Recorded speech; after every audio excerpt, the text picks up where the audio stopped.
আসসালামু আলাইকুম। পড়ছে নিবেদিতা কাহন। লিখেছেন মেহরুমা নূর। পর্ব ৩৯। নিজেকে বড্ডই গোমূর্খ মনে হচ্ছে আদ্রিতার। তাই তো নিবিড় ভাইয়া তাকে এভাবে বোকা বানালো। নিজের উপরে চরম পরিমাণে রাগ হচ্ছে তার। এত রাগ যে নিজেকে আচ্ছা মতো চড়াতে মন চাচ্ছে তার। নিবিড় ভাইয়া ঠিকই বলে, আমি আসলে একটা বলতি, না হলে কি আর এভাবে ঠকতো। রাগ কষ্টের সংমিশ্রণে ভয়াবহ পীড়ন হচ্ছে আদ্রিতার অন্তর্দেশ জুড়ে। সব কিছু ভেঙে তছনছ করে দিতে মন চাচ্ছে তার। রেস্টুরেন্ট থেকে ফিরে সোজা নিজের রুমে ঢুকে নিজেকে ঘরবন্দি করে রেখেছে সে। না চাইতেও চোখের অবাধ্য নোনা জল গড়িয়ে পড়ছে। আদ্রিতা হাতের উল্টো পিঠে বারবার মুছছে, তবুও আবারও নিজ গতিতে বেরিয়ে আসছে তা। সেই বিকেল থেকে রাতের ৮টা বেজে গেছে, আদ্রিতা সেভাবেই পড়ে আছে। তানহা তাকে দু একবার ডেকে গেছে, তবুও বের হয়নি সে। এখন তার মোটেও কারো সামনে যাওয়ার ইচ্ছে নেই, কারণ এখন বাইরে গেলে ওর চেহারা দেখে সবাই প্রশ্ন করা শুরু করে দিবে। যার সম্মুখীন হওয়ার ইচ্ছে আদ্রিতার মোটেও নেই। আর সবচেয়ে বেশি ওই লোকটার সামনে যাওয়ার তো মোটেও না, কিছুতেই না। রাত ৯টার দিকে আবির ডাকতে এলো আদ্রিতাকে রাতের খাবারের জন্য। এবার আর না বের হয়ে থাকতে পারলো না আদ্রিতা, কারণ এখন না বের হলে পুরো পরিবার জ্বর হয়ে যাবে। সে যা এই মুহূর্তে মোটেও চায় না। তাই নিজেকে স্বাভাবিক করে নিয়ে দরজা খুলে বেরিয়ে এলো আদ্রিতা। আবির মুচকি এসে আদ্রিতার মাথায় হাত বুলিয়ে তাকে নিয়ে এলো সাথে করে। নিচে ডাইনিং টেবিলের কাছে এসে আবির বসতেই আদ্রিতা দেখল শুধু নিবিড়ের পাশের চেয়ার খালি আছে, যেখানে বসার তার এক বিন্দু ইচ্ছে নেই। আদ্রিতা এগিয়ে গিয়ে তানের গলা জড়িয়ে ধরে বলল, সোনা মা, আমি তোমার হাতে খাবো, আমাকে খাইয়ে দাও। তানি মুচকি এসে বলল, আচ্ছা যা, সোফায় বয়, আমি খাবার নিয়ে আসছি। আচ্ছা। আদ্রিতা সোফায় গিয়ে বসলো। আদ্রিতার বিহেভিয়ারে নিবিড়ের ভ্রু কুচকে এলো, কারণ আদ্রিতা একবারের জন্য নিবিড়ের দিকে তাকাচ্ছে না, যেটা আদ্রিতার যথারীতি আচরণের মাঝে পড়ে না। খাবার শেষে নিবিড় উঠে যেতে যেতে আদ্রিতার উদ্দেশ্যে বলল, এক কাপ কফি নিয়ে আয় আমার রুমে। বলে সিঁড়ির দিকে পা বাড়ালো নিবিড়। তখনই আদ্রিতা তানির উদ্দেশ্যে কড়া গলায় বলল, তোমার ছেলেকে বলে দিও আমি তার চাকর না, নিজেরটা নিজে নিয়ে খাক, না হলে না খাক, আমাকে যেন না বলে। আদ্রিতার কথায় নিবিড় থ মেরে দাঁড়িয়ে গেল। কঞ্চিত ভ্রু আর রাগে চোখে তাকালো আদ্রিতার দিকে। আদ্রিতাকে কিছু বলার উদ্দেশ্যে তার দিকে তেড়ে যেতে নিলেই আদ্রিতা তার আগেই উঠে দাঁড়িয়ে গটগট করে চলে গেল উপরের দিকে। আরেক দফা হতবাক হলো নিবিড়। বিভ্রান্ত চোখে তার মায়ের দিকে তাকাতেই তানের তীক্ষ্ণ দৃষ্টি দেখতে পেল সে। অপ্রস্তুত হয়ে নিবিড়ও সরে যায় তার মায়ের সামনে থেকে। রুমে এসে আদ্রিতার দম বন্ধকর এক অনুভূতির শিকার হলো, যার প্রতিফলনস্বরূপ বিছানার বালিশ চাদর সব টেনে নিচে ছুঁড়ে ফেলল আদ্রিতা। মেঝেতে বসে ওড়না মুখে ঢুকিয়ে দাঁতের নিচে কামড়ে ধরে গুমড়ে আর্তনাদ করে নিজের গুমোট যন্ত্রণা জাহির করল আদ্রিতা। চোখ মুখ লাল হয়ে উঠল, যেন গরম ভাপ বের হচ্ছে মুখমণ্ডলে। চোখ ভরে উঠল আবারও। নিজের অসহ্য যন্ত্রণার মাঝেই আদ্রিতার নজর গেল তার পায়ের জলজল করে চকমক করা নুপুরের দিকে। এতদিনে আদ্রিতা বুঝে গেছে এই নূপুর কোনো পড়া নয়, বরং নিবিড় নামক পড়া দিয়েছে ওকে। নিবিড়ের উপর রুষ্ট হওয়া আদ্রিতার ক্ষোভের শিকার হলো এবার এই নিষ্প্রাণ বস্তুটা। আদ্রিতার রাগের বশবর্তী হয়ে পায়ের নূপুর জোড়া এক টানে ছিঁড়ে ফেলল। তারপর সেটা হাতে নিয়ে ব্যালকনিতে গিয়ে নিচে ছুঁড়ে ফেলে দিল। তারপর রুমের সকল দরজা জানালা ভেতর থেকে ছিটকিনি লাগিয়ে দিল, যাতে নিবিড় চাইলেও ওর রুমে ঢুকতে না পারে। এভাবেই চলতে থাকলো। পরদিনও আদ্রিতার রুম থেকে বের হলো না। একেবারে কলেজের জন্য রেডি হয়ে বের হলো। তানি তাকে ডাকলো নাস্তার জন্য। আদ্রিতা দেখলো এখানে শুধু নিবিড়ের পাশের চেয়ারটাই খালি। আদ্রিতা টেবিলের উপর থেকে খাবারের প্লেট হাতে নিয়ে সোফার উপর এসে বসলো। সোফায় বসেই নাস্তা খেলো। নিবিড়ের দিকে তাকালে হয়তো আদ্রিতা দেখতে পেত তার আচরণে রাখি শক্ত কঠিন হয়ে থাকা নিবিড়ের মুখমণ্ডল। অল্প একটু খেয়েই আদ্রিতা কলেজের উদ্দেশ্যে বের হতে নিলেই নিবিড়ও উঠে বের হতে হতে আদ্রিতার উদ্দেশ্যে গম্ভীর সুরে বলল, চল, আমি তোকে কলেজে নামিয়ে দিয়ে যাব। নিবিড়ের কথায় থেমে গেল আদ্রিতা। তার থেমে যাওয়া দেখে নিবিড়ও ঘাড় বাঁকিয়ে তাকালো তার দিকে। আদ্রিতা ফট করে আবিরের সামনে এসে বলল, চাচু, আজ আমি তোমার সাথে কলেজে যাব, নিয়ে যাবে না আমাকে?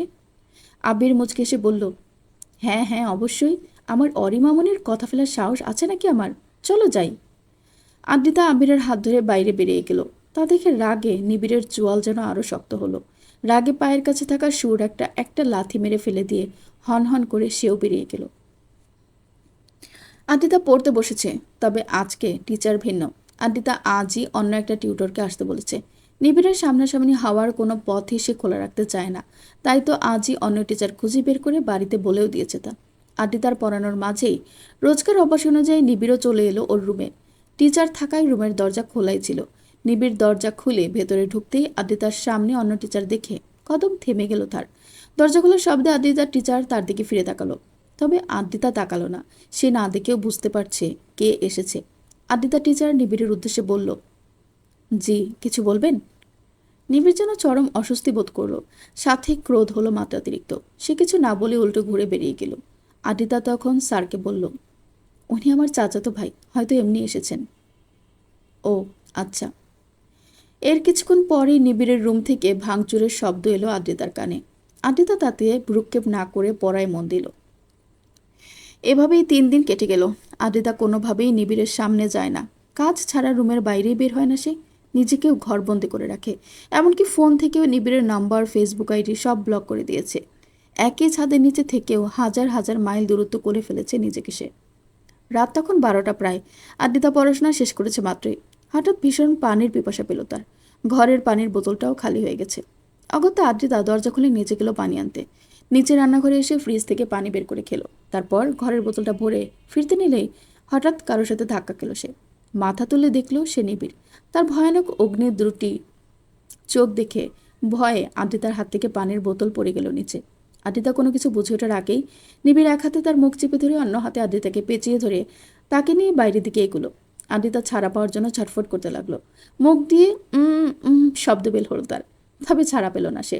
নিবিড় তাকে নিয়ে বাইরে এসে সুইমিং পুলের পাশে রাখা ছাতা বিশিষ্ট লম্বা চেয়ারে ঠাস করে বসিয়ে দিল। তারপর নিজেও তার সামনে বসলো। আদ্রিতার চুলের মুঠি চেপে ধরে মুখটা কাছে এনে ক্রোধে বিধ্বংসী কণ্ঠে বলল, অনেক সাহস বেড়ে গেছে তোর, তাই না? মনে হচ্ছে কয়েকদিন আদর করায় মাথায় উঠে গেছিস তুই। তাই তো বার বেড়ে গেছে তোর। এত সাহস কি করে হয় তোর? কি করে তুই আমাকে অ্যাভয়েড করিস? আমার দেওয়া উপহার ফেলে দেওয়ার সাহস কি করে হলো তোর? বল। আজকে তোকে আমি মেরেই ফেলবো। রোজ রোজ পোড়ার আর ক্ষমতা নেই আমার। একদিনেই সব শেষ করে দেব আমি। সারা জীবনের জ্বালা একদিনেই জ্বলে নিশ্চিহ্ন হয়ে যাব আজ। অন্য সময় হলে আদ্রিতা ভয়ে কেঁদে কেটে নদী বানাতো। তবে আজ যেন আদ্রিতার কোনো অনুভূতিই কাজ করছে না।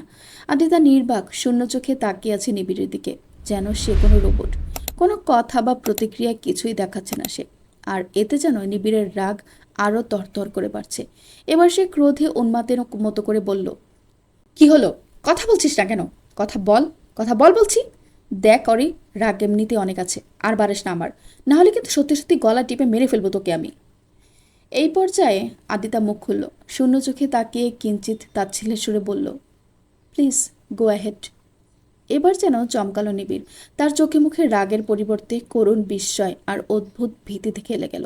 নিবিড় এবার আদ্রিতার চুল ছেড়ে দিয়ে 2 হাতে আদ্রিতার মুখটা ধরে কপালে কপাল ঠেকিয়ে করুণ সুরে বলল, এমন করছিস কেন?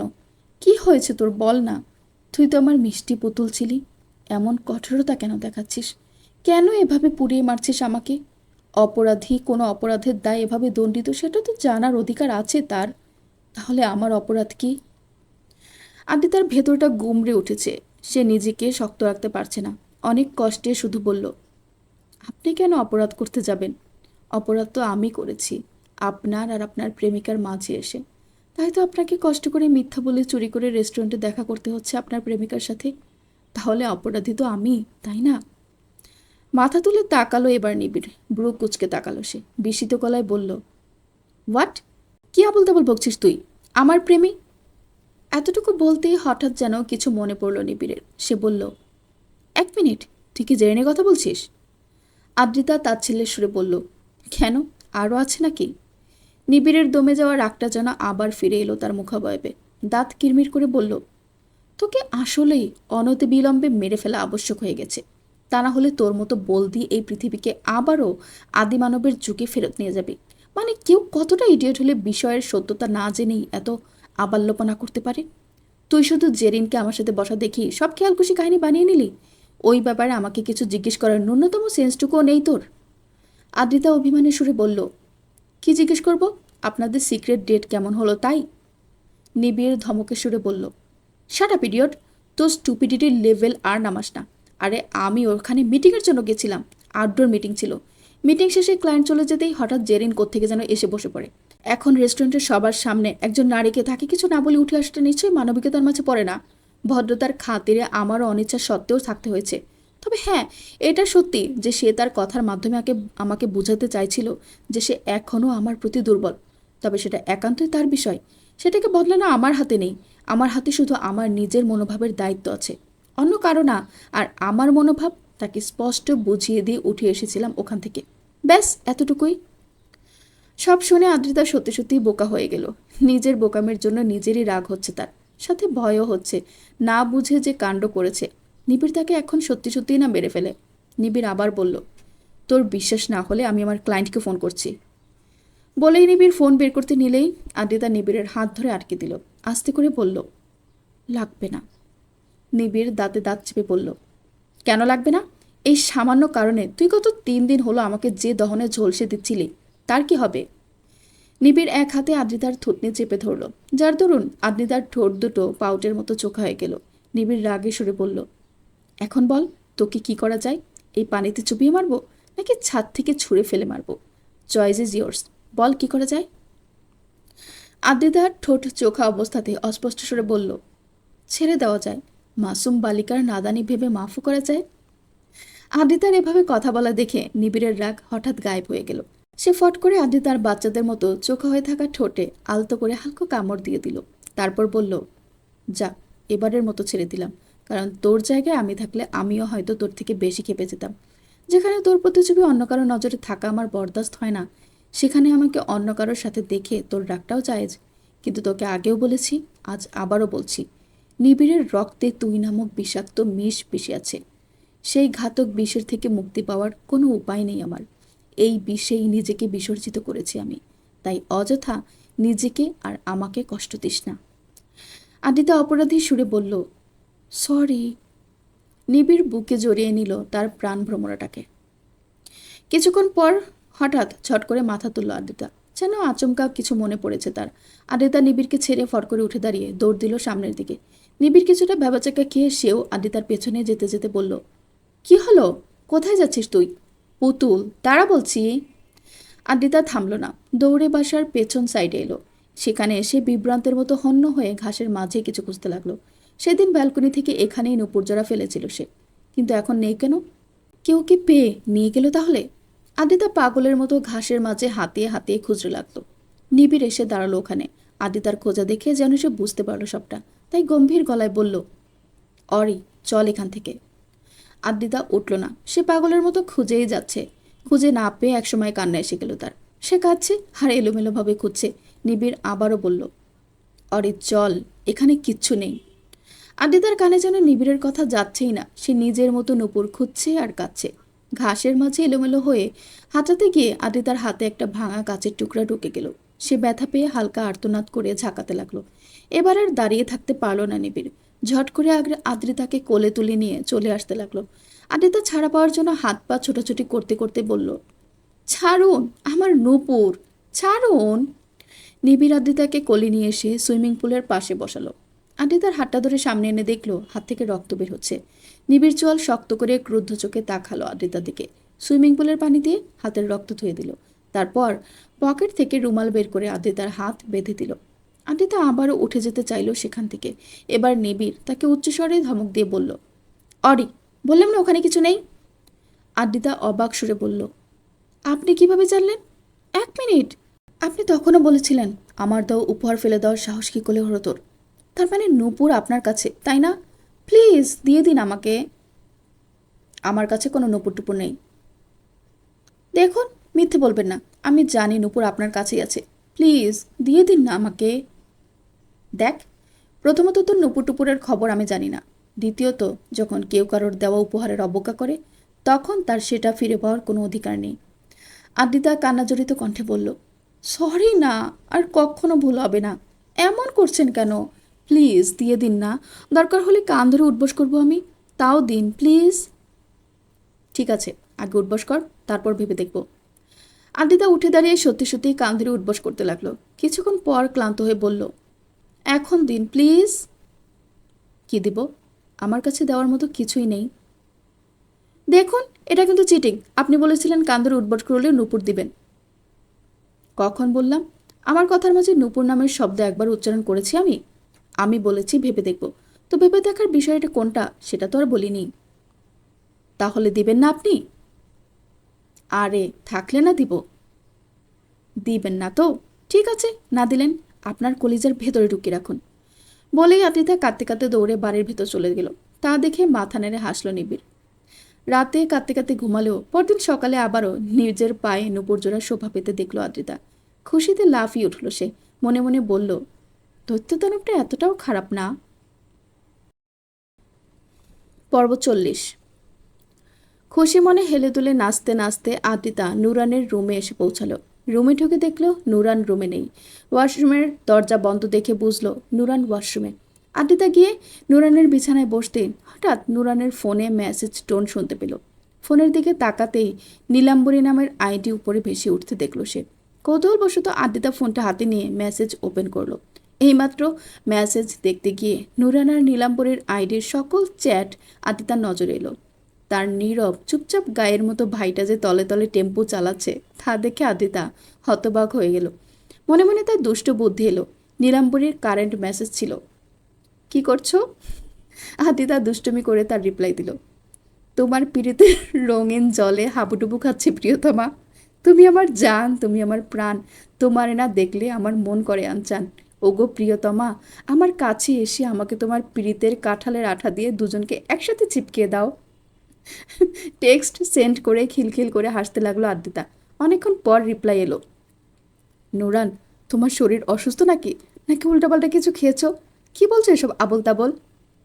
রিপ্লাই দেখে আদ্রিতা আরও অট্টহাসিতে ফেটে পড়লো। সে আবারও রিপ্লাই দিল, ওরে আয় আয় আয়, ভীষণ প্রেমের ঝড় উঠেছে আমার অন্তরায়। নীলাম্বরের রিপ্লাই এলো, তুমি সত্যিই পাগল হয়ে গেছো, গিয়ে মাথায় পানি ঢালো, আমি বরং তোমার সাথে পরে কথা বলছি। আদিতা হাসতে হাসতে বিছানায় গড়াগড়ি খাচ্ছে। তখনই নুরান ওয়াশরুম থেকে বেরিয়ে এলো। আদিতাকে এভাবে হাসতে দেখে ব্রু কুচকে ওর দিকে আসতে আসতেই বলল, খিরে অরে, পাগলের মতো একা একাই হাসছিস কেন? বলতে বলতে আদ্রিতার হাতে নিজের ফোন দেখতে পেল নুরান। সে দ্রুত আদ্রিতার হাত থেকে ফোনটা ছো মেরে কেড়ে নিয়ে বলল, কি করছিস আমার ফোনে তুই? নুরান ফোনে আদ্রিতার টেক্সটগুলো দেখে চোখ কপালে উঠে গেল। হতবিহ্বল কণ্ঠে বলল, এই পাগলি, কি পাঠিয়েছিস এসব? সকাল সকাল দুষ্টুমি করার জন্য আমার ফোনটাই পেলি? মেয়েটা কি ভাববে বলতো? বলতে বলতে নুরান দ্রুত মেসেজগুলো ডিলিট করে দিল, সাথে লিখে দিল, এগুলো আমি পাঠাইনি, আমার বোন দুষ্টুমি করে পাঠিয়েছে, প্লিজ তুমি কিছু মনে করো না।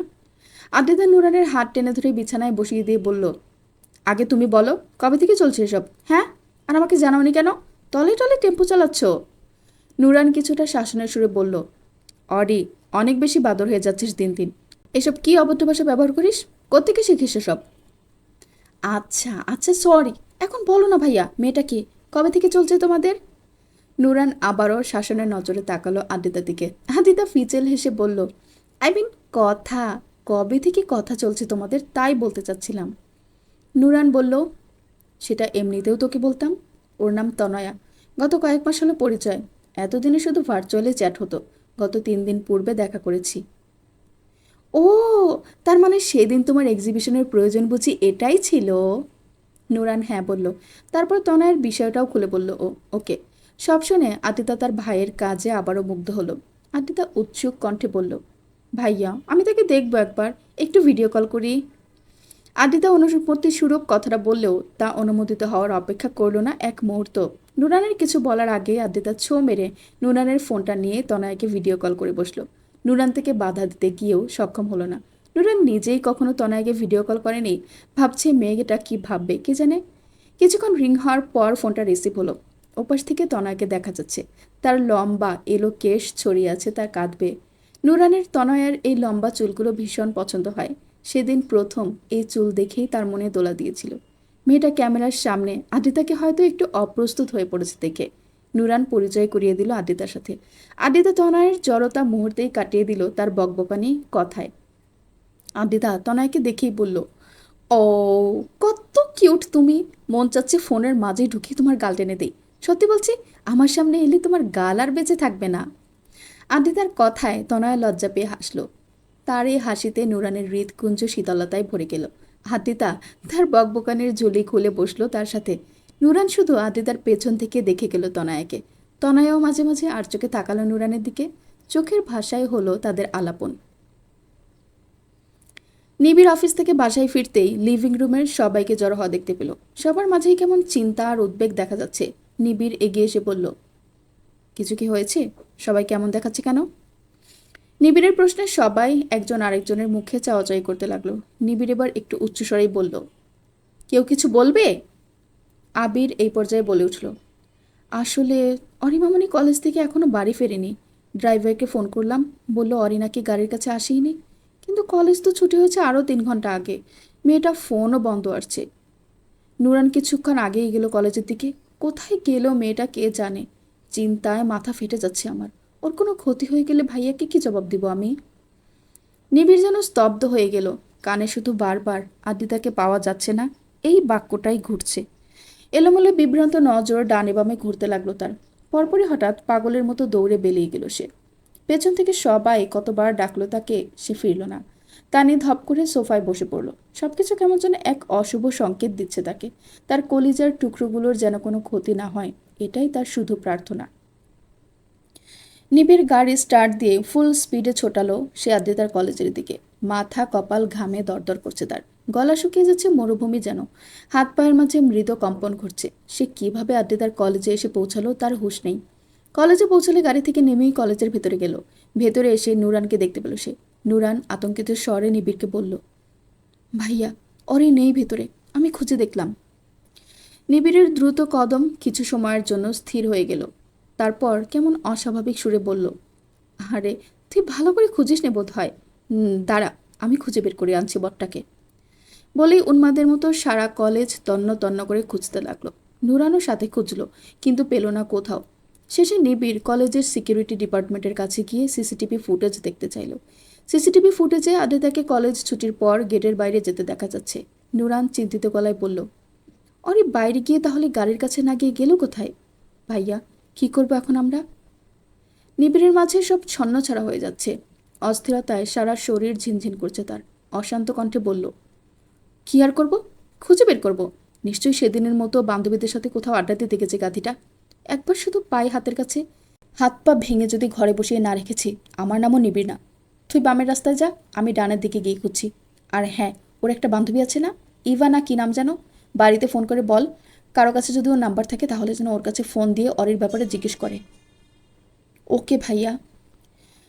নুরান আর নিবিড় দুজন দুদিকে গাড়ি নিয়ে বেরিয়ে পড়লো আদ্রিতার খোঁজে। সন্ধ্যা থেকে রাত 11টা বেজে গেল, তবুও কোনো সন্ধান পেল না আদ্রিতার। নিবিড়ের হাত পা ঠান্ডা হয়ে আসছে যেন। নুরান জানিয়েছে বাড়ি থেকে ইবার নম্বরে ফোন দেওয়া হয়েছিল। ইবা নাকি বলেছে সে জানে না অরি কোথায় গেছে। নিবিড়ের নিঃশ্বাস আটকে যাচ্ছে কেমন। নিবিড় বুকের বাম পাশের হৃৎপিণ্ডের উপর কয়েকবার নিজের হাতের মুঠো দিয়ে চাপড় মারতে লাগলো। যেন আটকে থাকা নিঃশ্বাসটা বের করার চেষ্টা করছে সে। ফর্সা মুখটা ঘামে ভিজে লাল বর্ণ ধারণ করে বিধ্বংসী দেখাচ্ছে।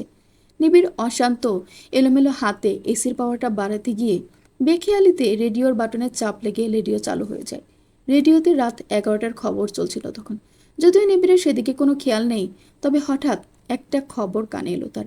মহিলা সাংবাদিক বলছে, কাল এক কলেজ ছাত্রীকে গণধর্ষণ করে হত্যা করে ফেলে যায় রাস্তার পাশে।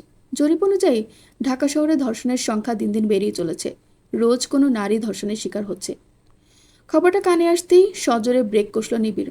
রেডিওটার ঝট করে বন্ধ করে গাড়ির দরজা খুলে বেরিয়ে এলো সে। হঠাৎ শ্বাসকষ্ট হচ্ছে তার। বুকটা শুকিয়ে খাঁকা হয়েছে যেন। হাত পা অসম্ভব কাঁপছে। জোরে জোরে নিঃশ্বাস ছাড়ার চেষ্টা করছে সে। গাড়ির ভেতর থেকে পানির বোতল বের করে পানি খেতে গেলেও পানিও গলায় আটকে গেল।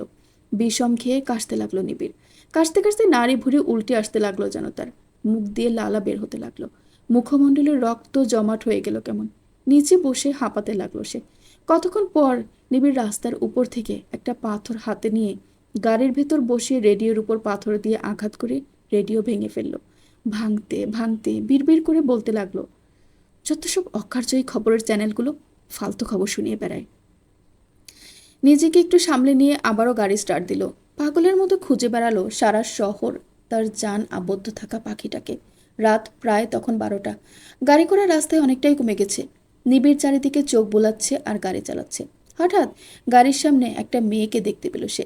রাস্তার মাঝ দিয়ে হাঁটছে। নিবিড় ভালো করে খেয়াল করতে চমকে গেল সে, কারণ মেয়েটি আর কেউই না, তারই প্রাণভ্রমরা। নিবিড় দ্রুত গাড়ি থামিয়ে দৌড়ে গেল আদ্রিতার কাছে। দেখলো আদ্রিতা কেমন বোধশূন্যভাবে হাঁটছে।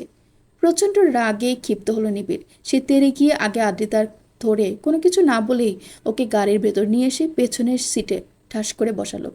আদ্রিতাকে কেমন প্রতিক্রিয়াহীন দেখা গেল। নিবিড় আদ্রিতার সামনে বসে রাগে চোয়াল শক্ত করে থাপ্পড় দেওয়ার উদ্দেশ্যে তার দিকে হাত তুলেও আবার থেমে গেল। সেই হাতেই আদ্রিতাকে এক টানে বুকের মাঝে জড়িয়ে নিল। দুই হাতে আষ্টি পৃষ্টি মিশিয়ে ফেলল নিজের সাথে। এত শক্ত করে ধরেছে যেন ছেড়ে দিলেই সোনার গৌরে এখনই হারিয়ে যাবে। হৃৎপিণ্ডের মাঝে ঢুকিয়ে ফেলার প্রচেষ্টা যেন তার। চোখ বুঝে অনুভব করলো তার প্রাণটাকে। এতক্ষণে বুঝি তার মাঝে প্রাণের সঞ্চালন হলো। দুই হাতে আদিতার মুখটা ধরে সারা মুখে চুমুতে ভরিয়ে দিল। তারপর আবারও জড়িয়ে নিয়ে বলল, কোথায় গিয়েছিলি বেয়াদ্দব? এভাবে সকিনার মায়ের মতো রাস্তার মাঝে ঘুরছিলি কেন? এটা কি গার্ডেন পেয়েছিস? আমাকে জ্বালাতে না পারলে ভালোই লাগে না তোর, তাই না? রোজ রোজ মারার থেকে একদিনেই মেরে ফেল না আমাকে। আদিতা কিছুই বলছে না, আবার নিবিড়কে জড়িয়েও ধরছে না। নিবিড় হালকা ধমকে সুরে বলল, এখন কথা বলছিস না কেন ইডিয়ট? বল, কোথায় গিয়েছিলি তুই? আর রাস্তার মাঝে ঘুরছিস কেন? আদিতার কোনো জবাব এলো না। হঠাৎ নিবিড় অনুভব করলো আদিতার শরীর কেমন ছেড়ে দিয়েছে, মাথাটা হেলে পড়ছে। নিবিড় আদিতার মুখটার সামনে এসে দেখলো আদিতা জ্ঞান হারিয়ে ফেলেছে। চোখে মুখে আতঙ্ক স্পষ্ট হলো নিবিড়ের। সে ভীতিকর চোখে তাকিয়ে আদিতার গাল ঝাঁকিয়ে বলল, পুতুল, এই পুতুল, কথা বল। নিবিড়ের মনে পড়ল আদিতার নার্ভাস ব্রেকডাউন হয়, হয়তো তা আজও তাই হয়েছে। নিবিড় আদিতাকে পেছনের সিটে শুইয়ে দিয়ে নিজে সামনে গিয়ে গাড়ি স্টার্ট দিল। যেতে যেতে বাড়িতেও ফোন করে জানিয়ে দিল, আর ডক্টরকেও আসতে বলার কথা বলে দিল। দ্রুত গাড়ি চালিয়ে বাড়িতে পৌঁছালো নিবিড়। আদিতাকে কোলে করে বাসার ভেতর ঢুকলো। আদিতার এই অবস্থা দেখে সবাই আতঙ্কিত হয়ে গেল। তানি তো আগে থেকেই কাঁদতে কাঁদতে প্রেশার ডাউন করে ফেলেছে। মেয়েটাকে এই অবস্থায় দেখে যেন তার মনে কু ডাকছে। মেয়েটার সাথে খারাপ কিছু হলো নাকি সেই ভয়ে অন্তরাত্মা কেঁপে উঠছে তার। নিবিড় আদিতাকে এনে ওর রুমের বিছানায় শুইয়ে দিল। অপরাহ্ন আগে থেকেই এসেছিল। অপরাহ্নের বাবা অসুস্থ থাকায় সেই এসেছে। এমনিতেও আদিতার কথা শুনে সেও চিন্তিত হয়ে এসেছে। অপরাহ্ন আদিতাকে চেক আপ করল। নিবিড় পাশেই অশান্ত শঙ্কিত অবস্থায় দাঁড়িয়ে আছে। তানি আদিতার মাথার কাছে বসে আছে। আদিতার মাথায় হাত বুলিয়ে দিচ্ছে। বাকিরাও চিন্তিত অবস্থায় রুমের চারিদিকে অবস্থান করছে। সানার পরিবারও চলে এসেছে ভাতিজির চিন্তায়। অপরাহ্ন চেক আপ শেষে বলল, এমনিতে তো সব ঠিকই মনে হচ্ছে, তেমন কোনো সমস্যা দেখা যাচ্ছে না। বোধহয় নার্ভাস ব্রেকডাউনের কারণে জ্ঞান হারিয়েছে, কিছুক্ষণ পরেই জ্ঞান ফিরে আসবে। অপরাহ্ন নিবিড়ের দিকে তাকালে নিবিড় চোখের ইশারায় কিছু জানতে চাইল হয়তো। অপরাহ্ন তা বুঝতে পেরে সেও চোখের ইশারায় আশ্বস্ত করল যে আদিতা ঠিক আছে, ভয়ের কিছু নেই। নিবিড় এতক্ষণে যেন স্বস্তির নিঃশ্বাস ছাড়ল। মিনিট 30 পর আদিতার জ্ঞান ফিরল। সবাই রুমে উপস্থিত ছিল। আদিতার জ্ঞান ফিরতে দেখে সবার মুখে স্বস্তির হাসি ফুটল। আদিতা পিটপিট করে চোখ খুলে তাকালো। মাথাটা ভীষণ ভারী লাগছে তার, আর অনেক ব্যথাও হচ্ছে। মাথা চেপে ধরে কপাল কুঁচকে চারপাশে চোখ বোলালো। সামনেই চেয়ারে এলোমেলো বিধ্বস্ত চেহারায় বসে থাকতে দেখতে পেল নিবিড়কে। যেন এইমাত্রই তার উপর দিয়ে কালবৈশাখী ঝড়ের তাণ্ডব লীলা বয়ে গেছে। চারপাশে সবার চিন্তিত মুখও দেখতে পেল সে। তানি আদিতার মাথায় হাত বুলিয়ে বলল, তুই ঠিক আছিস সরি মামুনি? তোর কিছু হয়নি তো? অপরাহ্ন জিজ্ঞেস করল, এখন কেমন লাগছে অরি? তুমি তো সবাইকে ভয় পাইয়ে দিয়েছিলে। আদিতা ভ্রুকুচকে বলল, মানে আমার আবার কি হয়েছে? আর আমি বাসায় কখন এলাম? আমি তো কলেজে ছিলাম। আদিতার কথায় সবাই মুখ চাওয়াচাই করতে লাগলো। নিবিড়ের কমে যাওয়া ভীতিটা যেন আবার ছেয়ে গেল তার চোখে মুখে। অপরাহ্নের দিকে প্রশ্নবিদ্ধ চোখে তাকালো সে। অপরাহ্নও যেন এই মুহূর্তে ঠিক করে কিছু ধরতে পারছে না। আদিতাকে জিজ্ঞেস করলো, তোমার শেষ কি মনে আছে? আদিতা বলল, শেষ মনে আছে আমি ফিজিক্স ক্লাস করছিলাম, তারপর আর মনে নেই। কিন্তু হয়েছে কি আমার? তানহা আদ্রিতাকে আসল কথা বলতে যাবে, তখনই নিবিড় ধমকে উঠে বলল, কি আবার হবে? বলদিদের সাথে যা হয় তাই হয়েছে। খাবার দাবার তো তোর জাত শত্রু, তাই তো তার সাথে সাক্ষাৎ করিস না। আর আপনার সেই গুণের সুফল হিসেবে ক্লাসেই মাথা ঘুরে পড়ে গিয়েছিলেন। এখন খুশি তো? বসে বসে ডান্স কর এই খুশিতে। বলেই মিছে ডাক দেখিয়ে বাইরে বেরিয়ে গেল নিবিড়। যেতে যেতে অপরাহ্নকে চোখের ইশারায় ওর সাথে যেতে বলল। অপরাহ্ন তার পিছে পিছে বের হলো। তানিয়া বাকিদের চোখের ইশারায় আপাতত যেতে বলল। তাহসান হতাশ সুরে বলে উঠল, এটা কোনো কথা? অজ্ঞান খাওয়ার আর টাইম পাইলি না তুই অরি? আরে আজই অজ্ঞান হতে হলো তোর? তোর অজ্ঞান হওয়ার চক্করে আমার পার্টিতে যাওয়া হলো না। আরে অজ্ঞান হওয়ারই ছিল তো শুক্রবার হতি, ছুটির দিন ছিল। সকালে আরাম করে উঠে চা নাচ থেকে তারপর ঠাস করে অজ্ঞান হয়ে যেতি। আমরাও নাস্তা খেয়ে দিয়ে গালে দিয়ে চিন্তা করতাম। তুই ভুল সময় অজ্ঞান হওয়ার মিটিং রেখেছিস, পুরাই ফ্লপ। বলেই তাহসান হতাশা দেখিয়ে বেরিয়ে গেল। সবাই বের হতে তানিয়া তার মাথায় হাত বুলিয়ে বলল, উঠে একটু ফ্রেশ হয়ে নে, আমি তোর জন্য খাবার নিয়ে আসছি। আদ্রিতা মাথা নেড়ে হ্যাঁ বুঝালো। নিবিড় রুমে এসেই মাথার চুল টেনে অশান্ত ভঙ্গিতে পায়চারি করতে লাগলো। অপরাহ্ন আসতেই নিবিড় তার সামনে এসে উত্তেজিত কণ্ঠে বলল, অরি এমন বলল কেন অপু? ওর কিচ্ছু মনে নেই কেন? কি হচ্ছে ওর সাথে বল না। অপরাহ্ন নিবিড়কে শান্ত করার জন্য বিছানার উপর বসিয়ে বলল, আগে রিল্যাক্স কর তুই, এত হাইপার হওয়ার কিছু নেই।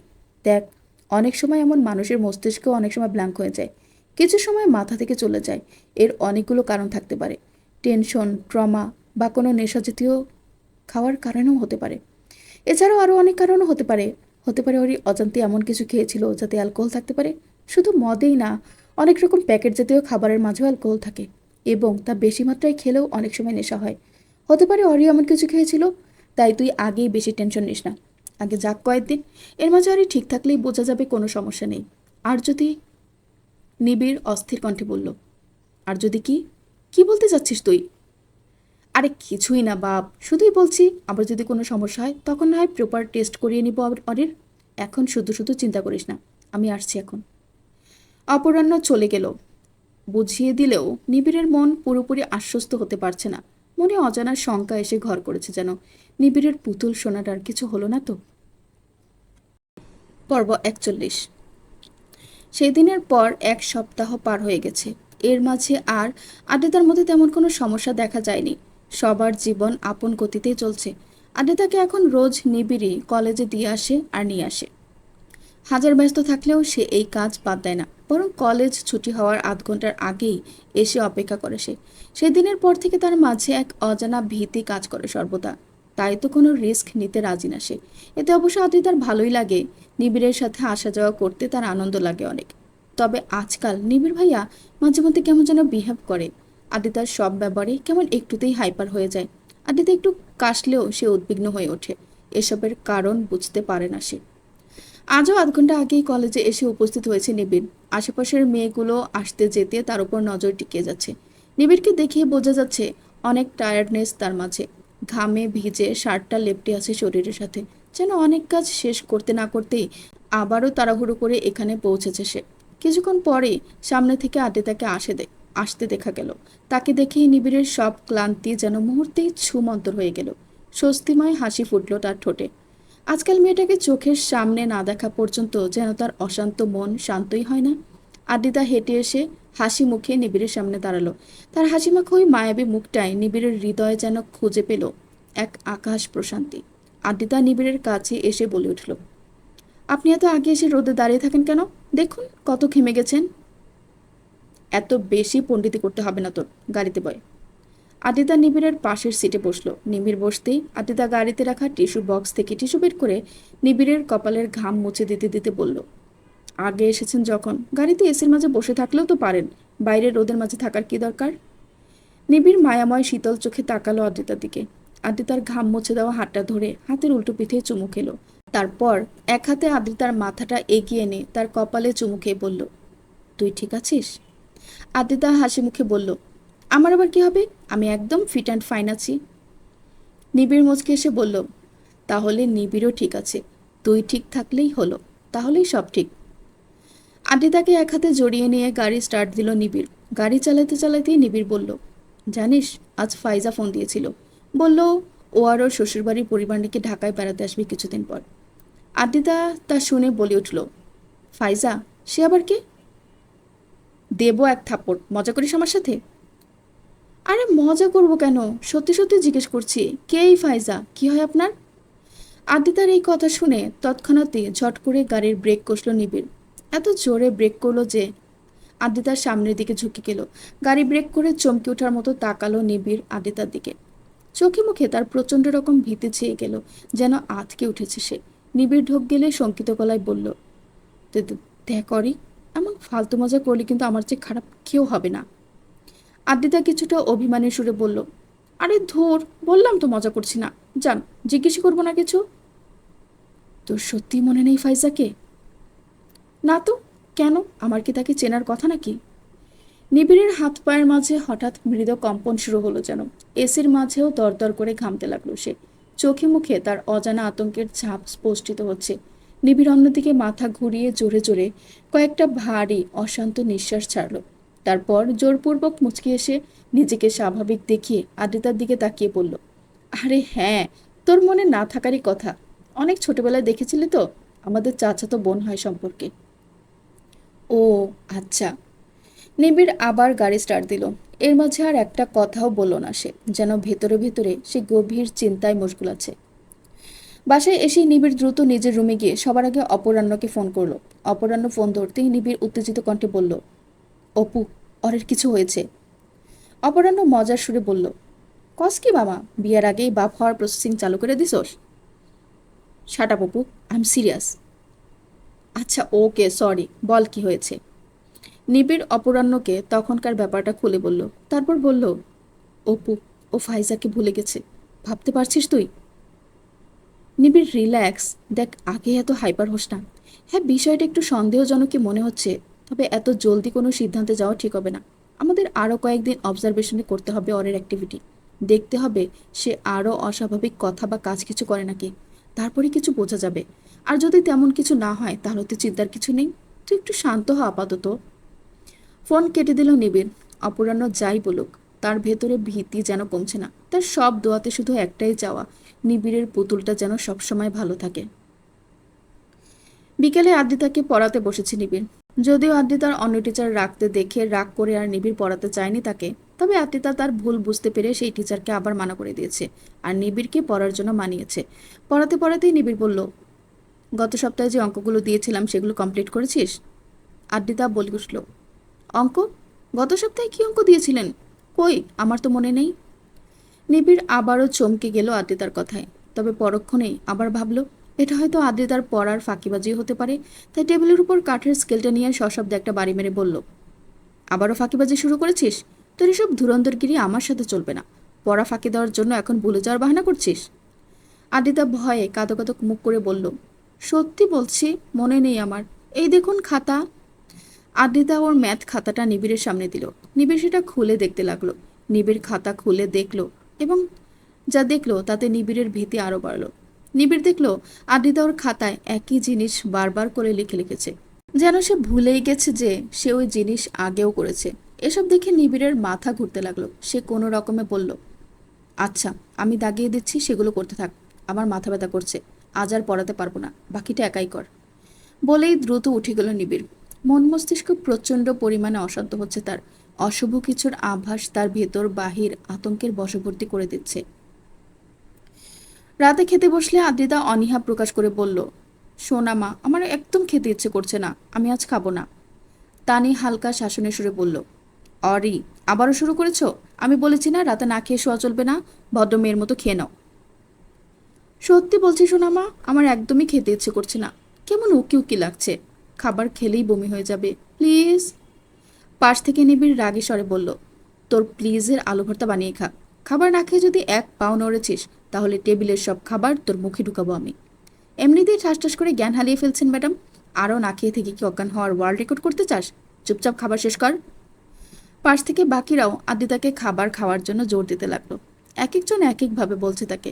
হঠাৎ আদ্রিতার কি যেন হয়ে গেল, তার চেহারার হাবভাব কেমন পাল্টে গেল।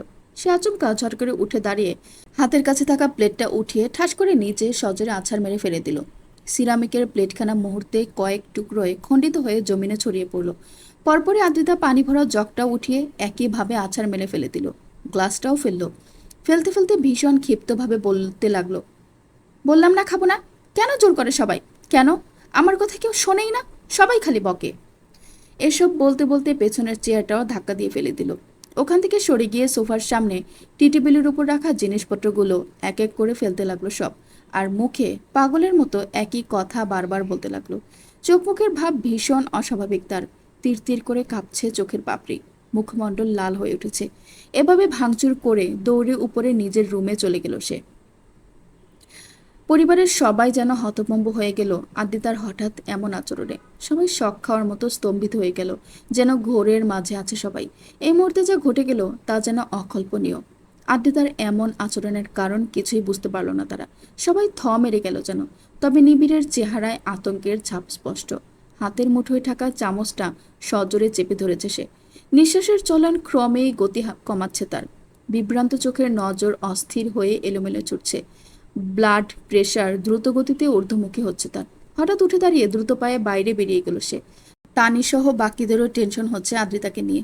মেয়েটার হঠাৎ হলোটা কি? বাইরে এসে পাগলের মতো অস্থিরভাবে এলোমেলো পায়চারি করতে লাগলো নিবিড়। হাত পা কেমন কাঁপছে তার, কাঁপছে অন্তরাত্মা। কম্পিত হাতেই ফোন করলো অপরাহ্নকে। এক হাতে মাথার চুল টেনে ধরে আরেক হাতে ফোন কানে ধরে অস্থিরভাবে পায়চারি করতে লাগলো। অপরাহ্ন ফোন ধরতেই নিবিড় অতীব উত্তেজিত অস্থির কণ্ঠে বলে উঠল, অপু, আমার পুতুল, আমার পুতুল ঠিক নেই অপু, আমার পুতুলের কিছু হয়েছে। আমি কি করব? কি করব আমি, বল না। আমার মাসুম পুতুলটার সাথে কি হচ্ছে? অপু, কিছু কর প্লিজ। শান্ত হ নিবিড়, আগে বল কি হয়েছে। অরে আবার ওর কোনো অস্বাভাবিক আচরণ করেছে? নিবিড় ওকে সব খুলে বলল। সব শুনে অপরাহ্ন বলল বলল হুম, তুই ঠিকই বলছিস। আদ্রিতার সাথে কিছু একটা হচ্ছে। এখন তো অনেক রাত হয়ে গেছে, তুই কাল অরিকে ক্লিনিকে নিয়ে আয়, আমি চেক আপ করে দেখছি। ফোন রেখে দিল নিবিড়। এখন এই রাত পার করাও অসম্ভব লাগছে নিবিড়ের কাছে। ভীতি আর অস্থিরতায় মাথার রগ ফেটে যাচ্ছে যেন তার। নিবিড় হঠাৎ ফোন রেখে সুইমিং পুলে ঝাঁপ দিল। পানির মাঝে ডুব দিয়ে রইল। অনেকক্ষণ পর মাথা তুলে হাঁপাতে লাগলো সে। পুলের কিনারায় পিঠ ঠেকিয়ে দিয়ে চোখ বুজে মাথা পেছন দিকে এলিয়ে দিল। মনে মনে আওড়ালো, তিমির রাতের পর একটা আলোকিত সকালের আশা, যে সকালে আবার তোর নিষ্পাপ হাসির সূর্যালোক হবে। সকালে খাবার টেবিলে তানি আদ্রিতাকে খাইয়ে দিচ্ছে। সকালেও খেতে চাচ্ছিল না সে। তানি তাকে আহ্লাদ করে বুঝিয়ে শুনিয়ে খাওয়াচ্ছে। মেয়েটাকে কেমন দুর্বল দেখাচ্ছে। তানির মন ভারী হয়ে উঠেছে তা দেখে। যখন তানি কৌশলে রাতের কথা জিজ্ঞেস করলো, আদ্রিতা বলল তার কিছু মনে নেই। সেটা শুনে তানি সহ সবাই অবাক হয়েছিল। তখনই তানি বুঝতে পারলো আদ্রিতার শরীর ঠিক নেই। ভাবছে আজই ডাক্তারের কাছে নিয়ে যাবে সে। তখনই নিবিড় সেখানে এসে বলল, খেয়ে দিয়ে জলদি রেডি হ, ওপর ক্লিনিকে যাব আমরা। আদ্রিতা বলল, কেন, কি হয়েছে আপনার? আপনার শরীর খারাপ করেছে? এমন দুশ্চিন্তাগ্রস্ত সময়েও আদ্রিতার সরল কথা শুনে হাসি পেল নিবিড়ের। তবে আপাতত আসল বিষয়টা লুকিয়ে বলল, না, আমি ঠিক আছি। এমনিতেই রেগুলার চেক আপের জন্য যাব, সবাই করবে। তবে একদিন তো আর সবারটা সম্ভব না, তাই দিনে দিনে হবে। আজ তোর আর আমার চেক আপ করাবো। আচ্ছা, ঠিক আছে। আদ্রিতা চলে গেল রেডি হতে। তানি বুঝতে পারলো নিবিড় আদ্রিতার জন্যই ডাক্তারের কাছে যাচ্ছে। আধ ঘন্টা পর নিবিড় আবার আদ্রিতাকে ডাকতে এলো বেরোনোর জন্য। কিন্তু আদ্রিতাকে রুমে পেল না। ওয়াশরুম বেলকনিয়ে দেখলো, সেখানেও পেল না। নিবিড় আদ্রিতার নাম ধরে ডাকতে লাগলো জোরে জোরে। ডাকতে ডাকতে নিচে এলো, সেখানেও পেল না আদ্রিতাকে। তানি বলল, কি হয়েছে? অনি তো রুমেই আছে বোধ হয়। রুমে নেই মা, এজন্যই তো খুঁজছি। ওকে বললাম একটু পরে বের হবো, তাহলে গেল কোথায় ও? তখনই হঠাৎ বাসার সিকিউরিটি গার্ডটা হন্তদন্ত হয়ে ছুটে এলো ওদের কাছে। এসেই হাঁপাতে হাঁপাতে বলল, স্যার। তানি ব্রুকুচকে বলল, কি হয়েছে হানিফ? এমন আতঙ্কিত দেখাচ্ছে কেন তোমাকে? দারোয়ান হাঁপাতে হাঁপাতে আতঙ্কিত কণ্ঠে বলল, ম্যাডাম, ওই ছাদে। ছাদে? কি হয়েছে ছাদে? ছাদে অরিয়াফা। এই পর্যায়ে নিবিড় চমকে উঠে বলল, অরি? কি হয়েছে অরির? বলেন কি হয়েছে ওর? অরিয়াফা ছাদে। বাকি কথা শোনার জন্য নিবিড় আর দাঁড়ালো না। প্রাণপণে দৌড়ে পরিমরি করে ছুটল সে ছাদের দিকে। পিছে পিছে তানিয়ে গেল। ছাদে এসে আশেপাশে চোখ বোলাতে বোলাতে আদিতার নাম ধরে ডাকলো নিবিড়। কিন্তু আশেপাশে কোথাও নেই সে। হঠাৎ তখনই ছাদের উপরের আরেকটা ছোট্ট ছাদের উপর নজর গেল নিবিড়ের। আর সেদিকে তাকিয়ে যা দেখলো, তাতে নিবিড়ের পায়ের নিচ থেকে মাটি সরে গেল। সে দেখলো উপরের ছাদের উপর একেবারে কিনারে ঘেঁষে আদ্রিতা হাঁটছে। কেমন আনমনা হয়ে একা একাই হাসছে আর হাঁটছে সে। একটুখানি পা এদিক ওদিক সরে গেলে সোজা নিচে পড়ে যাবে সে। নিবিড় যেন অনুভূতি শূন্য হিমশীতল হয়ে পড়ল। প্রাণহীন জড় পদার্থের ন্যায় স্থির হয়ে গেল সে। বোধশক্তিহীন হয়ে শরীরের ব্যালেন্স হারিয়ে পেছন দিকে পড়ে যেতে লাগলো। তখনই তানি দৌড়ে এসে ধরে ফেলল তাকে। আদ্রিতাকে এই অবস্থায় দেখে তানিও ভয়ে আঁতকে উঠল। উচ্চস্বরে ডাকতে লাগলো সে আদ্রিতাকে। আদ্রিতা তানিকে দেখে হাসতে হাসতে বলল, সোনামা দেখো, দেখো আমি পাখি হয়েছি, গাছের পাতায় হাঁটছি, কত মজা না? তানি দৌড়ে সিঁড়ি বেয়ে উপরে উঠে গেল। ততক্ষণে বাকিরাও হইচই শুনে ছাদে চলে এসেছে।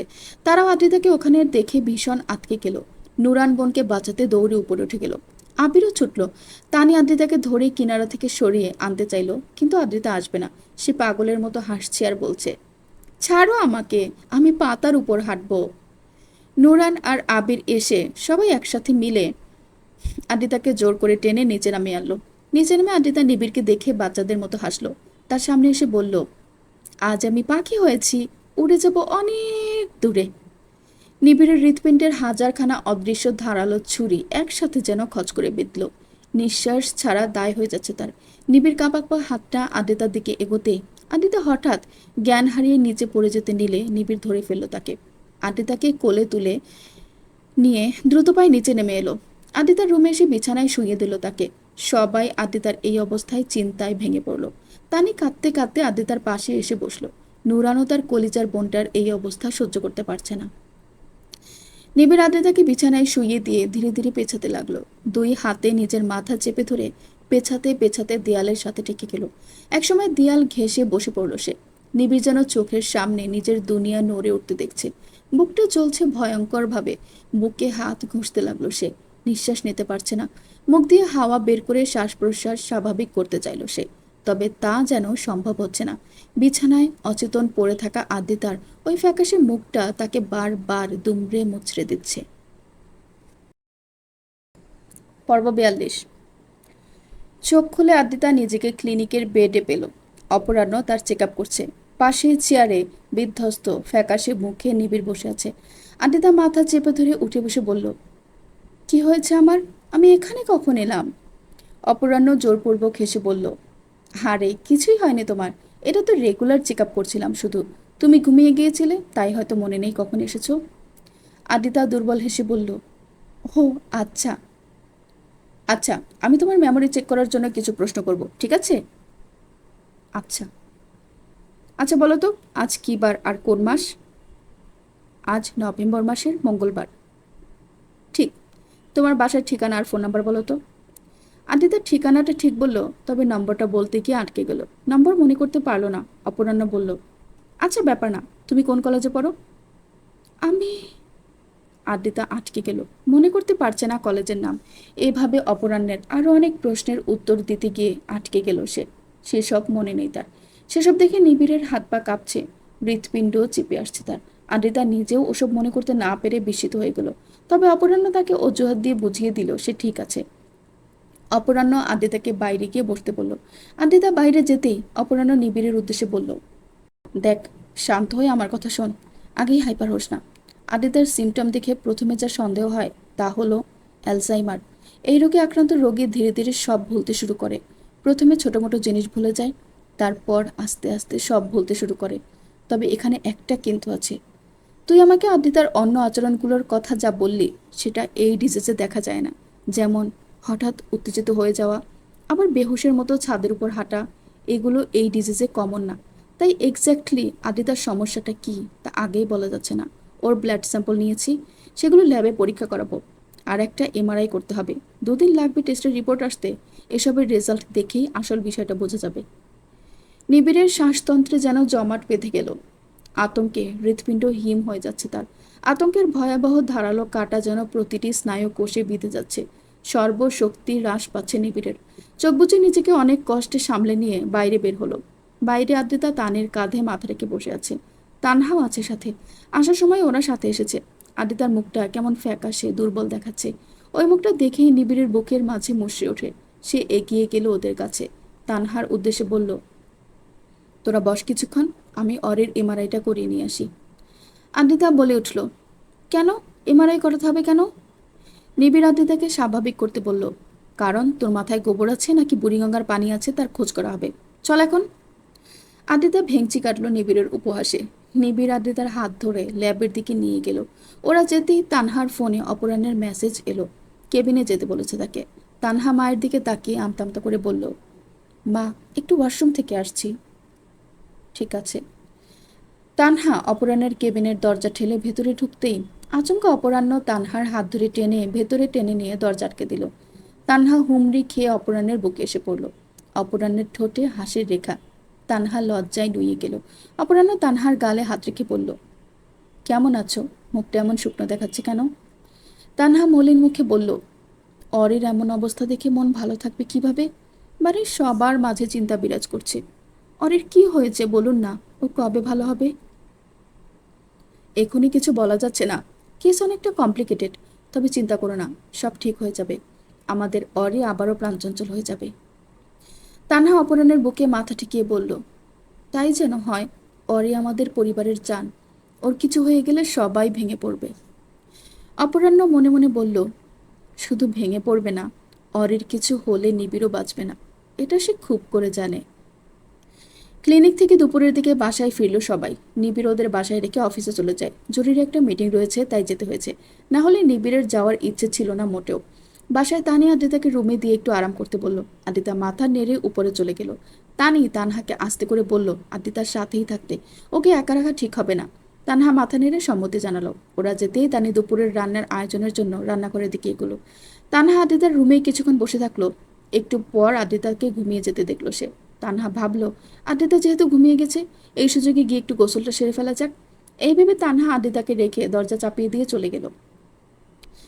মিটিং শেষ করে 2:30টার দিকেই নিবিড় দ্রুত বাসায় ফিরে এলো। মিটিং শেষ করে বাসায় আসার সময়টুকুই যেন অসহ্য লাগছিল তার কাছে। বাড়ি ফিরেই দ্রুত পায়ে উপরে উঠে আদ্রিতার রুমের দিকে এগোলো। মেয়েটাকে ঠিক না দেখা পর্যন্ত শান্তি হবে না তার কিছুতেই। আদ্রিতার রুমের দরজা ঠেলে ভেতরে ঢুকলো সে। তবে রুমের কোথাও কাঙ্ক্ষিত মুখটার দেখা পেল না। রুমের চারিদিকে চোখ বুলিয়ে দেখলো, আদ্রিতা কোথাও নেই। বাইরে আছে ভেবে নিবিড় ফিরতে নিলেই হঠাৎ মেঝেতে পানি দেখতে পেল সে। পানির উৎস খুঁজতে গিয়ে দেখলো পানি ওয়াশরুম থেকে আসছে। তা দেখে ভ্রু কুঁচকে গেল নিবিড়ের। এভাবে পানি গড়িয়ে আসার কারণ খুঁজতে নিবিড় ওয়াশরুমের দরজায় নক করতে গিয়ে দেখলো দরজা লক করেনি। তবুও নিবিড় আরেকবার নক করে বলল, অরি, তুই কি ওয়াশরুমে আছিস? এত পানি আসছে কেন? ভেতর থেকে কোনো জবাব এলো না। নিবিড়ের এবার খটকা লাগলো। সে দরজা ঠেলে ওয়াশরুমের ভেতর ঢুকে দেখলো পানি আসার কারণ। অতঃপর যা দেখলো তাতে অন্তর আত্মা ভয়ে আটকে উঠল তার। ওয়াশরুমের বাথটাবের পানির ভেতরে ডুব দিয়ে আছে আদ্রিতা। ট্যাপের পানি বাথটাব ভরে নিচে গড়িয়ে মেঝেতে চলে গিয়েছে। বাথটাবের পানির ভেতর শুয়ে থেকে থরথর করে কাঁপছে আদ্রিতা। মুখ একেবারে সাদা, রক্তশূন্য হয়ে আছে। আদ্রিতার এই অবস্থা থেকে নিবিড়ের হৃৎপিণ্ড যেন আতঙ্কে ঝংকারিত হয়ে দেহান্তর করল। ভয়ার্ত কণ্ঠে উচ্চস্বরে চিল্লিয়ে এসে বলল, অরে! পাগলের মতো ছুটে গিয়ে নিবিড় পানির ভেতর থেকে আদ্রিতাকে 2 হাতে পাজাগুলো তুলে নিয়ে ওয়াশরুম থেকে বেরিয়ে এলো। আদ্রিতা থরথর করে কাঁপছে শুধু। নিবিড় আদ্রিতাকে বিছানায় শুইয়ে দিয়ে গালে হালকা ঝাঁকিয়ে উদ্বিগ্ন কণ্ঠে বলল, পুতুল সোনা, পানিতে কেন ডুবেছিল তুই? তোর কিছু হয়ে যেত যদি? এমন কেন করছিস তুই? ততক্ষণে নিবিড়ের চিল্লানো শুনে তানিসহ বাকিরাও দৌড়ে এলো আদ্রিতার রুমে। আদ্রিতার এই অবস্থা দেখে তারাও উদ্বিগ্ন হয়ে গেল। তানি জলদি তোয়ালে এনে আদ্রিতার শরীর মুছে দিল। সবাইকে যেতে বলে আদ্রিতার ভেজা কাপড় পাল্টে দিল। কিন্তু আদ্রিতা কেমন ছটফট করছে এখনো। বিড়বিড় করে বলছে, পানি, পানিতে যাব আমি। নিবিড় আবার এসে বসলো আদ্রিতার কাছে। আদ্রিতার হাত নিজের হাতের মুঠোয় নিয়ে নরম সুরে বলল, কি হয়েছে পুতুল? আমাকে বল, কেমন লাগছে তোর? কোথায় খারাপ লাগছে? আদ্রিতা বিছানায় ছটফট করতে করতে অসহ্য সুরে বলল, জ্বলছে, আমার সারা শরীর জ্বলছে, আমি সইতে পারছি না, আমি পানিতে যাব, পানিতে যেতে দাও আমাকে। নিবিড় আদ্রিতার গালে হাত বুলিয়ে আদুরে সুরে বলল, পানিতে যাওয়া যাবে না, দেখবি একটু পর সব ঠিক হয়ে যাবে। না, পারছি না, আমি খুব জ্বলছে, পুড়ে যাচ্ছে আমার সারা শরীর। আদ্রিতা যন্ত্রণায় বিছানায় গড়াগড়ি খেয়ে কাতরাতে লাগলো। গলা কাটা মুরগির মতো ছটফট করতে লাগলো। সহ্য করতে না পেরে একসময় শব্দ করে কাঁদতে শুরু করলো সে।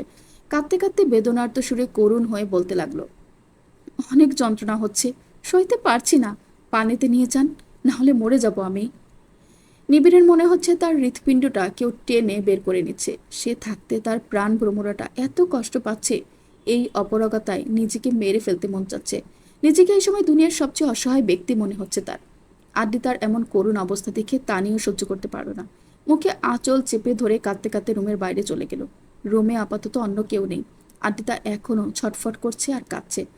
আদ্রিতা শারীরিক যন্ত্রণা সহ্য করতে না পেরে নিবিড়ের উদ্দেশ্যে নিদারুণ সরে বলল, নিবিড় ভাইয়া, প্লিজ কিছু করুন, আমি আর সহ্য করতে পারছি না, আমাকে পানিতে নিয়ে চলুন, না হলে মরে যাব আমি এক্ষুনি।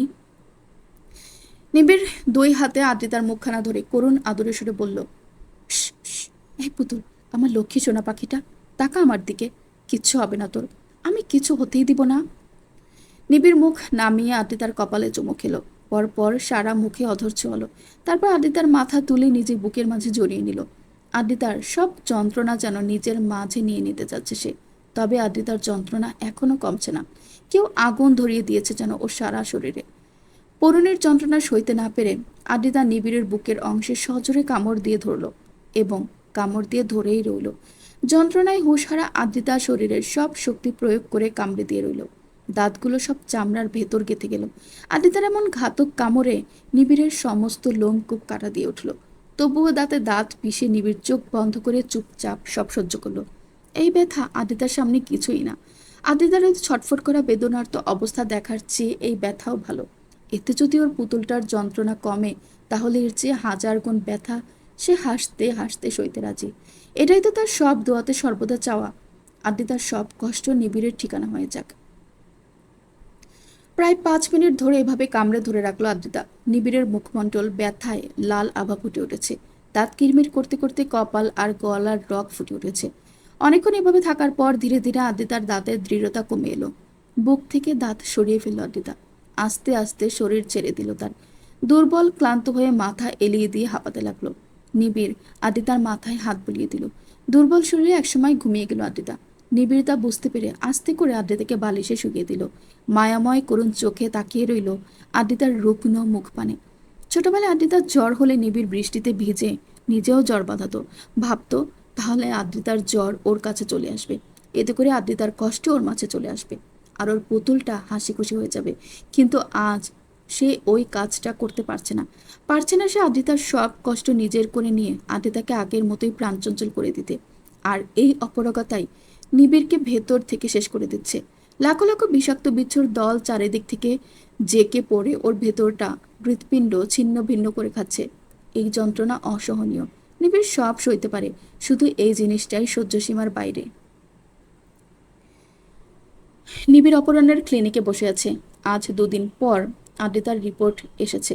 অপরাহ্ন সব রিপোর্ট দেখে কিছুটা হতবাক সুরে বলল, এটা কিভাবে হতে পারে? নিবিড় অস্থির হয়ে বলল, কি হতে পারে? কি হয়েছে? রিপোর্টে কি এসেছে বল না। অপরাহ্ন বলল, কিছুই আসেনি। মানে অরের সব রিপোর্ট তো একদম নর্মাল দেখাচ্ছে, কোনো সমস্যাই নেই। তাহলে আদ্রিতা এমন করছে কেন? এটা তো আরো বেশি খোলা হয়ে গেল। কি বলছিস তুই এসব? কি বালের ডাক্তার হয়েছিস তুই? ওখানে আমার পুতুল দিনকে দিন অসুস্থতায় আরো অবনতি হচ্ছে। কখন কি করে সে নিজেও টের পায় না। কখনো যন্ত্রণায় ছটফট করে, কখনো বেহুশ হয়ে পড়ে থাকে। এখন তো খাওয়া দাওয়া ঠিকমতো করতে পারে না, বমি করে ফেলে, শুকিয়ে রোগাটে হয়ে গেছে। আর এসব কিছু আমাকে আমার নিজের চোখের সামনে দেখতে হয়। সেটা যে কতটা যন্ত্রণাদায়ক তার আন্দাজও করতে পারবি না তুই। আর তুই কিনা বলছিস সব নর্মাল? এটা কি আদৌ ডাক্তার তুই? দেখ, আমি বুঝতে পারছি তোর পরিস্থিতি কেমন এখন, কিন্তু রিপোর্টে যা এসেছে তাই তো বলছি আমি। তুই এই রিপোর্ট নিয়ে যেখানে যাস সে এটাই বলবে। তাহলে অরে কি এসব নাটক করছে? ওর এই অবস্থা এমনি এমনি হচ্ছে? সেটা তো আমিও বুঝতে পারছি না। তবে তুই চিন্তা করিস না, আমি আরও অন্যান্য ডাক্তারের সাথে পরামর্শ করছি। বিদেশি ডাক্তারের সাথে আমার যোগাযোগ আছে, তাদের সাথে এই ব্যাপারে ডিসকাস করে দেখব। দরকার হলে আবারও কিছু টেস্ট করাবো। অরের স্যাম্পল আছে, ওগুলো দিয়ে আবার করাবো। এভাবে দেখতে দেখতে আরও 1 সপ্তাহ পার হয়ে গেল। আদ্রিতার শারীরিক অবস্থা আরও অবনতি হয়েছে। খাওয়া দাওয়াও ছেড়ে দিয়েছে প্রায়। ধীরে ধীরে সব কিছু ভুলে যাচ্ছে সে। নিবিড়ের ভয় হয় আদ্রিতা যদি কখনো তাকেও ভুলে যায়। এই খেয়াল মনে আসতেই হৃদস্পন্দন বন্ধ হয়ে যায় তার। এমন কোনো দিন আসলে কি সেদিন নিবিড় বাঁচতে পারবে? হয়তো না। আর বেঁচে থাকলেও তা কেবল জীবন্ত লাশ ছাড়া আর কিছুই না, যার শুধু দেহ থাকবে, তাতে কোনো প্রাণ থাকবে না। এর মাঝে অপরাহ্ন আবারও আদ্রিতার টেস্টগুলো আবার করিয়েছে, কিন্তু আবারও কোনো ফল পায়নি তার। আদ্রিতার রোগ ধরাই পড়ছে না। নিবিড় ঢাকার সবচেয়ে বড় হাসপাতালে আদ্রিতাকে দেখিয়েছে, তারাও কোনো রোগ ধরতে পারেনি। চারিদিক থেকে শুধু নিরাশা ছাড়া আর কিছুই পাচ্ছে না নিবিড়। নিবিড় ভাবলো আদ্রিতাকে বিদেশে নিয়ে যাবে। তখন অপরাহ্ন ওকে ক্লিনিকে ডেকে বলল, দেখ, শুধু শুধু দেশ বিদেশ ঘুরে কোনো লাভ নেই। রিপোর্টে কিছু না আসলে কেউ কিছুই করতে পারবে না। আমি অরের ব্যাপারটা নিয়ে অনেক ডাক্তারের সাথে কথা বলেছি, এমনকি সিঙ্গাপুরের এক ডক্টরের সাথেও আলাপ করেছি। সেও সবটা শুনে একটু ভাবনাও পড়ে গিয়েছিল। পরে বলল, হতে পারে আদ্রিতার শরীরে কোনো রকম নেশা জাতীয় দ্রব্য যাচ্ছে, যার কারণে ও এমন করছে। নিবিড় রাগে স্বরে বলল, তুই কি বলতে যাচ্ছিস? অরি নেশা করে? তোর মাথা ঠিক আছে? দেখ, শান্ত হ। আমি বলছি না ও ইচ্ছে করে নেয়। হতে পারে কেউ ওর অজান্তেই ওকে কোনো ধরনের মাদক দ্রব্য দিচ্ছে, সেটাও বুঝতেও পারছে না। এটা জাস্ট একটা ধারণা, যেটা হতেও পারে নাও হতে পারে। তবে খতিয়ে দেখতে তো ক্ষতি নেই। এ মুহূর্তে কোনো কিছুই আমাদের বাদ দেওয়া উচিত না। আচ্ছা মানলাম, কিন্তু এমন কিছু হলেও তো রিপোর্টে আসার কথা। হ্যাঁ জানি, কিন্তু এখন দিনে দিনে সব কিছুই অনেক ইমপ্রুভ হচ্ছে। সিঙ্গাপুরের ডক্টর বলল এখন নাকি এমন কিছু ড্রাগসও বের হয়েছে যা শরীরে গেলেও পরীক্ষায় ধরা পড়ে না, আর পড়লেও তা অনেক দেরিতে ধরা পড়ে। ততদিনে রোগীর অবস্থা অনেক খারাপ হয়ে যায়। নিবিড় চিন্তায় পড়ে গেল, আদ্রিতার মতো সহজ সরল মেয়েকে কে অসুস্থ করতে চাইবে? আদ্রিতার অসুস্থতায় শুধু নিবিড় না, পুরো বাড়িতেই যেন শোকের ছায়া নেমেছে। আরমান সাহেব নাতনির চিন্তায় অসুস্থ হয়ে পড়েছেন। নুরানো আদরের বোনের এই অবস্থা দেখতে পারছে না। তানি তো শুধু কাঁদতেই থাকে সারাদিন। আবিরও স্নেহের ভাতিজির এমন দশা দেখে ভেঙে পড়েছে। লিভিং রুমে বসে আবির ধরা গলায় বলল, আমি ভাইয়াকে কি জবাব দিব? তার মেয়ের খেয়াল রাখতে অক্ষম হয়েছে আমি। ভাইয়া এমনিতেই হার্টের পেশেন্ট, মেয়ের এমন কথা শুনলে সইতে পারবে না। আরমান সাহেব অসুস্থ গলায় বললেন, না না, আমার আদিকে জানিও না তোমরা, আমার আদি সইতে পারবে না, হার্ট অ্যাটাক করবে সে। নুরান বলল, হ্যাঁ চাচু, দাদু ঠিকই বলছে, বাবা এমনিতেই অসুস্থ, ওখানে চিকিৎসা হচ্ছে তার, অরের কথা জানলে তাকে বাঁচানো যাবে না, আর মাও সইতে পারবে না। আবির বলল, কিন্তু না বললে কিভাবে হবে? অরি তাদের মেয়ে, তাদের সব জানার হক আছে। অরির কিছু হয়ে গেলে তখন? কিচ্ছু হবে না অরির। আবিরের কথার মাঝেই হঠাৎ গমগমে গলায় কথাটি বলতে বলতে দরজা দিয়ে এগিয়ে এলো নিবিড়। সবার সামনে এসে আবার বলল, অরির কিচ্ছু হবে না, একদম ঠিক হয়ে যাবে ও, ওর জন্য আমরা আছি। বড় বাবা আর মাকে শুধু শুধু টেনশন দেওয়ার দরকার নেই, বড় বাবার শেষ করে আসতে দাও। আবির বলল, দেখো নিবিড়, আমরা সবাই তাই চাই, অরি মামুনি যেন সুস্থ হয়ে যায়। তবে আল্লাহ না করুক কোনো অরি মামুনির কিছু হয়ে গেলে, তখন কি জবাব দেব তাদের? তারা তো জানতে চাইবে আমরা কেন তাদের আগে জানাইনি। তখন কি জবাব দিব আমি? নিবিড় গম্ভীর সুরে বলল, কাউকে কিছু বলতে হবে না, কারণ অরির কিছু হবেই না, তাহলে কোনো জবাবদিহির প্রয়োজনই পড়ছে না। আর যদি হয়, তখন কে নেবে এর দায়ভার? কেউ কি গ্যারান্টি দিতে পারবে? নিবিড় আত্মগর্ব করে বলল, হ্যাঁ পারবো, আমি নিব গ্যারান্টি, আমি সব দায়ভার নিব। আচ্ছা, কোন হকে, কোন হকে তুমি এই দায়িত্ব নিতে চাও? অরির স্বামীর দায়িত্বে। আমি আজ এক্ষুনি অরিকে বিয়ে করতে চাই। আজ থেকে অরির সকল দায় দায়িত্ব আমার, ওর ভালো মন্দের দায়ভার আমার। আজ থেকে ওর উপর পূর্ণ হক থাকবে আমার। নিবিড়ের কথায় সবাই হতভম্ব হয়ে গেল। তানি বলে উঠল, কি বলছো তুমি এসব? মাথা ঠিক আছে? একদম ঠিক আছে মা, এমনিতেও এটা আগে পরে হওয়ারই ছিল, তাহলে এখন সমস্যা কি? প্রশ্ন যখন হক নিয়ে, তাহলে আজ সেটাই পরিপূর্ণভাবে হবে আমার। এরপর অরির যা হবে সব কিছুর দায়ভার আমার। তাই বলে এখন মেয়েটার এমন অসুস্থ সময়ে, আর অরির মা বাবাও এখানে নেই, তাদের ছাড়া কিভাবে বিয়ে হবে? তাতে কি হয়েছে? অরির বাবারও বাবা আছে এখানে, দাদু যেখানে আছে সেখানে আর কারোর মত অমতের দরকার হবে না। বড় বাবাও নিশ্চয় আর বাবার মতো অসন্তুষ্ট হবেন না। নিবিড়ের কথায় সবাই আরমান সাহেবের দিকে তাকালো। আরমান সাহেব দ্বিধায় পড়ে গেলেন, বুঝতে পারলেন না কি বলবেন তিনি। তখনই হঠাৎ সিঁড়ি বেয়ে নেমে এলো আদ্রিতা। তানহা ওকে ধরে নিয়ে আসছে। আদ্রিতা নিচে এসে বলল, কিসের কথা হচ্ছে এখানে, আমাকেও বলো। নিবিড় সোজা সাপটা বলে উঠল, আমাদের বিয়ের কথা হচ্ছে, বিয়ে করবি আমাকে? আদ্রিতা ঢুলু ঢুলু চোখে তাকালো নিবিড়ের দিকে। চোখের নজর কেমন মাতালদের মতোই, বোঝা যাচ্ছে হুঁশে নেই এখন সে। আদ্রিতা পাগলের মতো এসে বলল, আরে হ্যাঁ করবো তো, অরি বিয়ে করবে, ইয়ে কত মজা। তানি উঠে এসে আদ্রিতাকে ধরে নিয়ে যেতে চেয়ে বলল, আরে ও মজা করছে, তুই চল আমার সাথে। আদ্রিতা বাচ্চাদের মতো জেদ করে তানের কাছ থেকে নিজেকে ছাড়িয়ে দৌড়ে গিয়ে নিবিড়ের পেট জড়িয়ে ধরে বলল, না যাব না, আমি বিয়ে করব, অরি বিয়ে করবে, নিবিড় ভাইয়ের বউ হবে অরি, আমাকে বিয়ে দাও এক্ষুনি। তানি বুঝতে পারছে আদ্রিতার এখন হুঁশ নেই, তাই তাকে বুঝিয়ে বলল, এমন করে না মা, পরে তোমাকে বিয়ে দিব, ঠিক আছে, এখন চলো। আদ্রিতা তাও জেদ ধরে বলল, না না না, এক্ষুনি করব বিয়ে। আদ্রিতা নিবিড়কে ছেড়ে দৌড়ে গিয়ে টেবিলের উপর থেকে ফল কাটার ছুরিটা হাতে নিয়ে বলল, অরিকে বিয়ে না দিলে অরি এক্ষুনি মরে যাবে কিন্তু। আদ্রিতার কাজে সবাই ভয় পেয়ে গেল। নিবিড় দৌড়ে গিয়ে আদ্রিতার হাত থেকে ছুরির টান দিয়ে ফেলে দুই হাতে আদ্রিতার মুখটা ধরে বলল, অরি করব তো বিয়ে, নিবিড় আর অরির এক্ষুনি বিয়ে হবে। আদ্রিতা বাচ্চাদের মতো হেসে বলল, সত্যি? আচ্ছা তাহলে অরি মরবে না, অরি বউ হবে। নিবিড়ের পুতুল বউ। তারপর আর কি, সবাই অগত্যা কাজে টাকা ছাড়া আর কোনো উপায় পেল না। বিয়ে হয়ে গেল দুজনের। আদ্রিতা হয়ে গেল নিবিড়ের পুতুল বউ। শুনলেন মেহরুমা নূরের লেখা নিবেদিতা কাহন গল্প থেকে পর্ব 39, 40, 41, 42। গল্পটি পরবর্তী পর্বগুলো শুনতে চাইলে অবশ্যই চ্যানেলটিকে সাবস্ক্রাইব করে আমার সাথেই থাকুন। ধন্যবাদ।